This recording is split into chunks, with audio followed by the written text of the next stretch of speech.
और एक और शेर मुझे याद, सलीम मुर्शिद आपको तो याद होगा, किसी ज़माने में मैंने कराची में एक दरख्त के नीचे शेर कहा था, कहीं टेरेस में बैठे हुए थे, याद है आपको?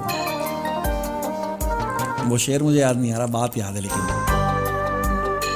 चीज़ कड़वी है मगर धूप से बचने के लिए, चीज़, हम नीम के पेड़ के नीचे बैठे हुए थे किसी ज़माने में।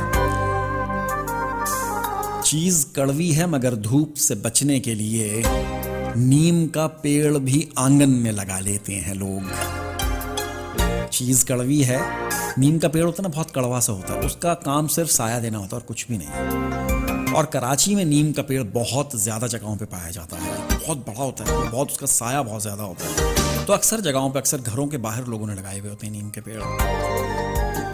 तो चीज़ कड़वी है मगर धूप से बचने के लिए नीम का पेड़ भी आंगन में लगा लेते हैं लोग।